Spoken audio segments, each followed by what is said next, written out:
Hello dear students, आज का हमारा जो चैप्टर है चैप्टर नंबर 8 हम शुरू करेंगे। Chapter number 8 gravitational force lesson है हमारा। ग्रेविटेशन भी बोल देते हैं सिंपली। और उसमें आज हम करेंगे केपलर लॉ। फिजिक्स में केपलर लॉ बहुत इम्पोर्टेंट है।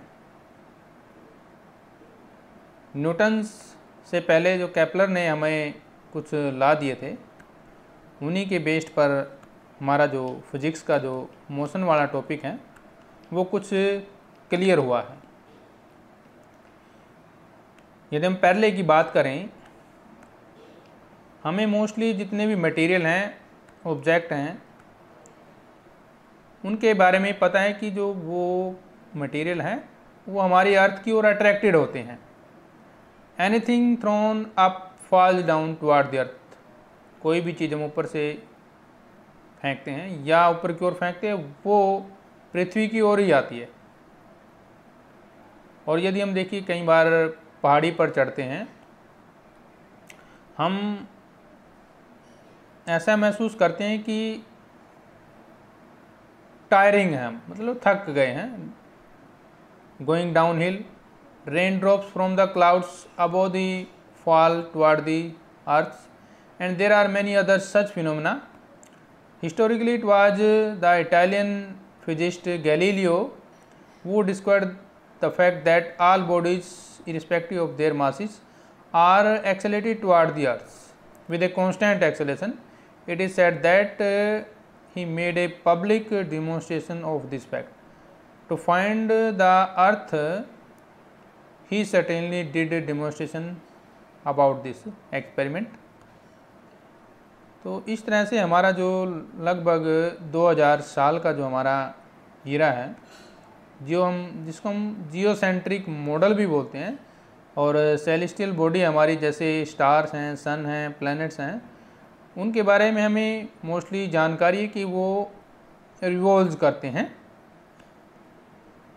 सन के चारों ओर। लेकिन शुरू में हमारे पास ये थ्योरी थी कि all the planet revolve around the earth, कि जितने भी प्लैनेट है वो अर्थ के चारों ओर घूमते हैं।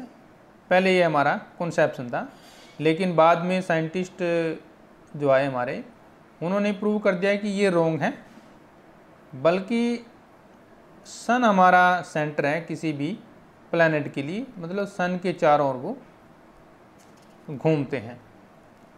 निकोलस ने भी काफ़ी इसके ऊपर एक्सपेरिमेंट किए, ऑब्जर्वेशन की। कोपरनिक्स फिर आए हमारे पास, तो उसने डेफिनेट एक मॉडल का नाम दिया। उसने कहा कि planet moves in a circle around a fix central sun. His theory was directed by the church, but notable amongst it's surprising Galileo, who had faced to precaution from the state for his benefit. It was around the same times Galileo, a nobleman called Tycho Brahe, जो आए हमारे पास, hailing from Denmark से थे, वो spent his entire lifetime recording the observation of the planet with the naked eye। तो उन्होंने देखिए पूरे का पूरा लाइफ, हमारा जो उसका खुद का लाइफ था, उन्होंने प्लैनेट को देखने में ही बिता दिया और नंगी आंखों से वो देखते थे। His compiled data was analysed later by his assistant Johnson Kepler थे, जो 1571 में 1571 में जो उनका बर्थ हुआ था।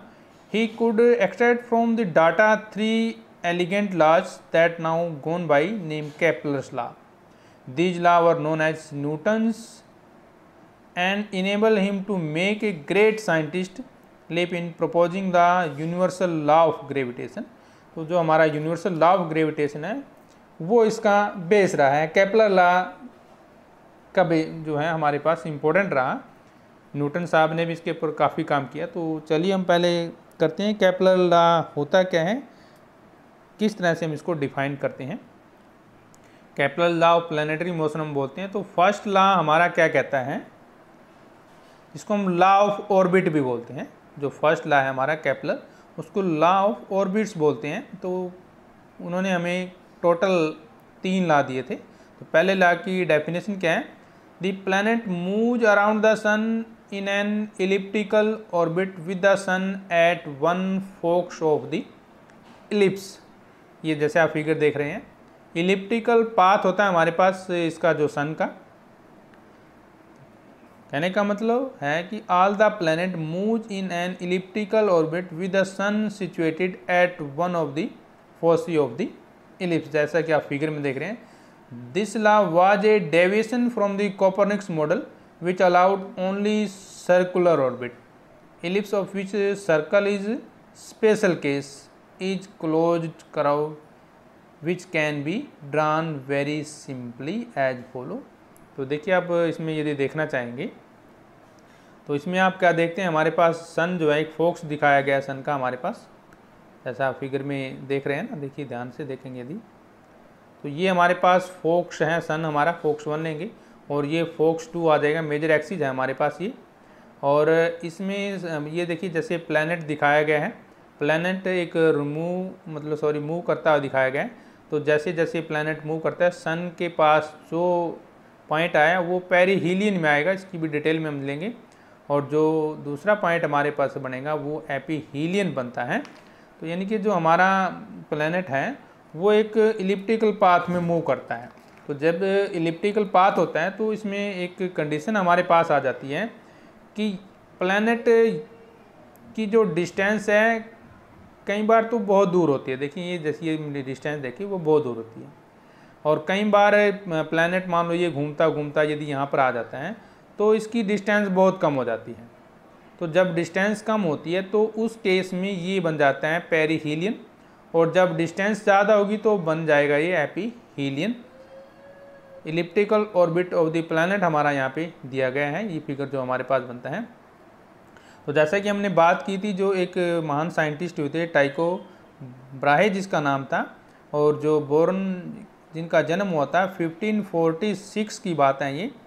और उन्होंने काफ़ी इसके ऊपर रिसर्च की और बहुत कुछ देखा उन्होंने अपनी नंगी आँखों से, बिना किसी हेल्प के वो जो हमारे प्लैनेट थे उनको देखते रहते थे। यानी कि using Tycho measurements of the motion of the Mars across the sky, Kepler discovered the planet moves in elliptical orbit with the sun not at the centre of the ellipse but one focus होगा, at focus होगा, other focus is empty. It is a deceptively simple law that look astonishing insight and 5 year of the hard work. अब यदि हमें उसका elliptical जो path है उसका जो सर्कल देखेंगे तो आप कुछ इस तरह से हमारे पास बनता है। ये F1 F2 फोक्स 1 और फोक्स 2 दिखाया गया है। देखिए ये फोक्स 1 है और ये फोक्स 2 है, और ये P का मतलब पेरिहीलियन लेते हैं और ये एपीहीलियन का पॉइंट दिया गया है। और ये जैसे हमारे पास कुछ प्लैनेट है वो मूव करता है। कहने का मतलब क्या है, an ellipse traced out by a planet around the sun, the closest point is P। तो जो सबसे नज़दीक का पॉइंट है, जो क्लोजेस्ट पॉइंट क्या होता है हमारे पास P होता है, एंड जो फारदेस्ट पॉइंट होता है हमारे पास A होता है। और A को मतलब एपीहीलियन बोलते हैं और P को मतलब बोलते हैं पेरिहीलियन। तो यानी कि जो फारदेस्ट पॉइंट हमारे पास A है तो P is called the perihelion and A is called aphelion. The semi major axis is half the distance AP। जो हमारी AP डिस्टेंस है वो सेमी मेजर हमारी डिस्टेंस हो जाएगी। Drawing an ellipse, steering has its end fixed at F1 and F2. The tip of the pencil hold the string that taut and moved around the circle। मान लो हमारे पास इसको figure को यदि आप ध्यान से देखें, मान लो सपोज कर लेते हैं 2 पॉइंट हमारे पास F1 और F2, ये एक पॉइंट F1 है और एक ये पॉइंट F2 है। Take a length of string, कोई एक रस्सी ले सकते हैं, स्ट्रिंग ले सकते हैं, जैसे कि हम पेंसिल में ब्लू कलर का दिखाया गया है। फिक्स्ड एट F1 F1 और F2 पर ये फिक्स की गई है जो स्ट्रिंग है हमारे पास। With the help of pencil stretch the string taut and draw an cord moving the pencil keeping the string taut throughout. जैसे कि आप फिगर में देखें तो उसको हम जैसे कोई रस्सी होती है ना, आप उसको टाइट कर दें और एक फिक्स कर दें, जैसे हम सर्कल बना सकते हैं जिस तरह से, उस तरह से ये बात कर रहा है। Clearly for any point T on the ellipse the sum of the distance of, जो हमारी होगी F1 से जो डिस्टेंस होगी और F2 से डिस्टेंस होगी वो कांस्टेंट रहेगी हमारी, ठीक है ना। The mid point of the line PA is the centre of the ellipse, जो मिड पॉइंट हमारा PA इसका होगा वो इसका सेंटर रहेगा एलिप्स का, जो O पॉइंट दिया गया है, और इसको बोलते हैं semi major axis of the ellipse. For a circle two foci merge into one the semi major axis become the radius of the circle. तो ये हमारे पास बन गया न्यूटन, जो सॉरी हमारा ये केपलर का फर्स्ट लॉ था। तो ये इसमें पॉइंट दिए गए, आप इसको नोट कर सकते हैं पॉइंट वाइज, जैसा कि हमने अभी जो आपको बताया। सेकंड लॉ हमारा है लॉ ऑफ एरिया, बोलते हैं केपलर सेकंड लॉ। ये भी बड़ा इंपॉर्टेंट लॉ है। The line joining that join the any planet, एक बार आप फिगर देखिए ध्यान से, ये कहता है the line joining that join any planet to the sun sweeps equal area in equal interval of the time. बड़ा इंपॉर्टेंट पॉइंट है, नोट कर लीजिए। The line joining that any planet to the sun sweeps equal area in equal intervals of time. This law comes from the observation that planet appear to move slower when they are farthest from the sun when they are near the, मतलब क्या है, जब वो नज़दीक होते हैं और दूर होते हैं, वो ये यानी कि एपीहीलियन और पेरिहीलियन की बात यहाँ पर भी आ जाती है। तो ये डेफिनेशन देखिए, the line that join any planet to the sun, देखिए ये हमारे पास प्लैनेट है, ध्यान से देखिए ये प्लैनेट है हमारे पास, और जो ये लाइन है जैसे ये हमारे पास ये किसी भी लाइन को ज्वाइन करती है, हमारे पास ये प्लैनेट इधर से भी ज्वाइन किया गया है, जो वो लाइन है ज्वाइन करती हैं, तो ये क्या करेगी, sweeps equal area in equal intervals of time. This law comes from observation that planet appear to move slower when they are farthest या farther from the sun and when they are near. जैसे कि आप figure में देख रहे हैं, the planet P moves around the sun in an elliptical orbit, the shaded area is the area delta है। Shaded area आप देख रहे होंगे ना, ये जो शेडेड एरिया ये दिए गए हैं, the shaded area is delta A swept out in small interval of time, मान लो डेल्टा टी दिया गया है हमारे पास। केपलर जो हमारा सेकंड लॉ है वो किस पर बेस्ड है, इसका हम एग्जांपल लेते हैं।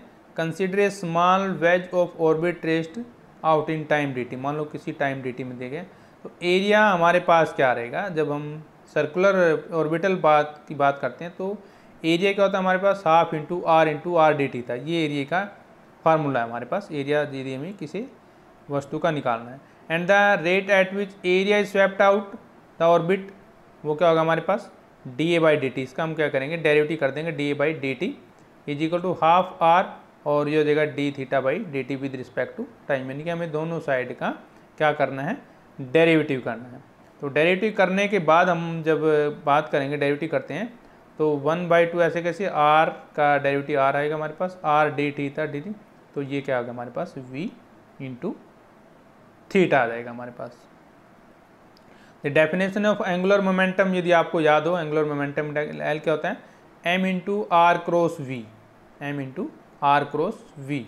तो m ऐसे कैसे हमारे पास, तो m r क्रॉस v हमारे पास ये हो गया r v थीटा हो जाएगा हमारे पास। क्लियर, जैसा कि हम ऊपर से देख रहे हैं। तो जो हम क्या करेंगे फिर इसमें, inserting this equation previous equation, जो l की वैल्यू हमारी आती है ना, तो ये इक्वेशन हमारी देखिए यहाँ पे वैल्यू पुट कर सकते हैं, यहाँ पे हमारे पास जो दिया गया है, तो पिछली इक्वेशन है इसमें हम इसकी वैल्यू पुट कर सकते हैं।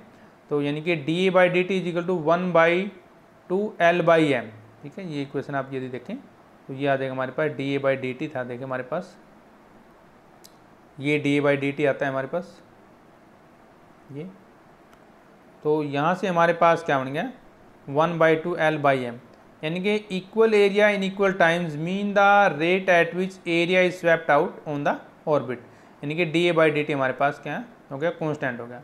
The rate at which the planet swept out area on its orbit is equal to the 1/2 of its angular momentum divide by its mass, जैसे कि आप यहाँ पर देख रहे हैं। और अब बात करते हैं एपीहीलियन। एपीहीलियन जैसे कि हम फिगर में देख रहे थे, aphelion is the point of the Earth orbit that is farthest from the sun. Perihelion is the point of the earth orbits that is nearest to the sun. The words comes from the ancient Greek in which helio means sun और apo means far और peri means close. तो ये देखिए हम जैसे देख रहे हैं फिगर में, तो जो ये हमारे पास क्या हो गया, फारदेस्ट पॉइंट हो गया, तो ये एपीलियन हो जाएगा, और जो ये नियरेस्ट पॉइंट हो गया क्या हो जाएगा हमारे पास, पेरीहिलियन। और दो पॉइंट हमारे हो सकते हैं, देखिए ये पेरीगी और अपोजी, ये भी बहुत इंपॉर्टेंट पॉइंट है। और ये मून ऑर्बिट की बात ले रहे हो, ये हमारे पास इस साइड क्या आ जाएगा, अर्थ ऑर्बिट आ जाएगा हमारे पास। इक्विनोक्स देखिए ये एक नंबर में कई बार आ जाता है, आप इसको नोट कर सकते हैं। देखिए एपीहिलियन 152 मिलियन किलोमीटर, और इधर से पेरीहिलियन कितना गया 147 किलोमीटर, और ये लगभग होता है हमारे पास 3 जनवरी को, और ये कितने को होता है 4 जुलाई को होता है। कई बार डेट आगे पीछे हो सकती है, लेकिन मोस्टली इसी के अराउंड डेट रहती है।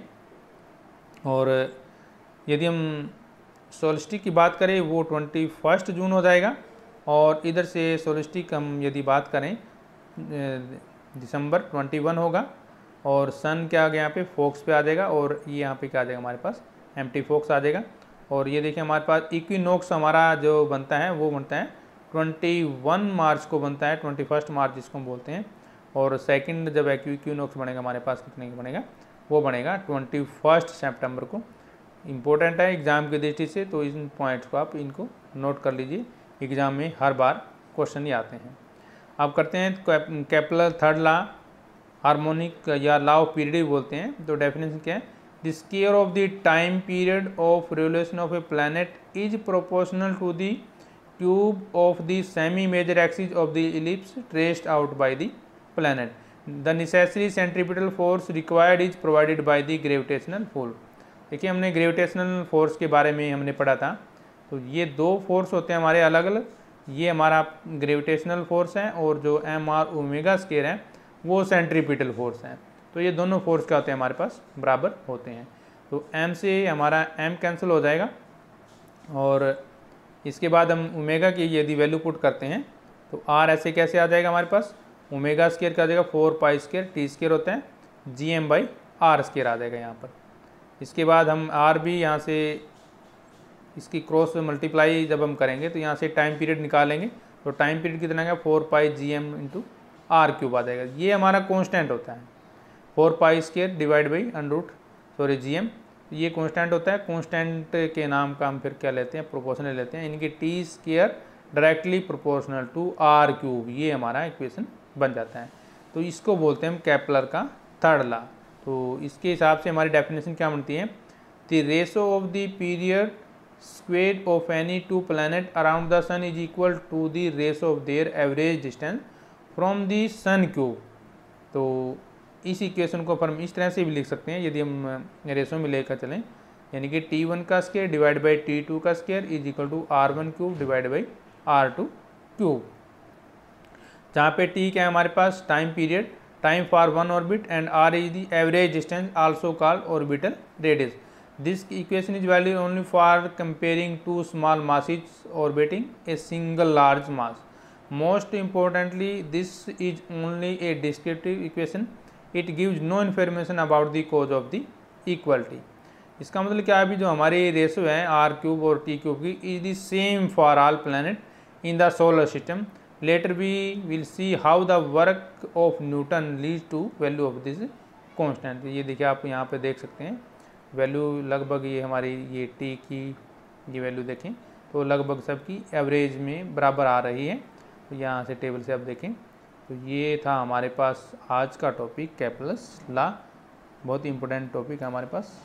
तो नेक्स्ट वीडियो के लिए हम जल्दी हाजिर होंगे, तब तक आपसे लेते हैं इजाज़त। जय हिंद।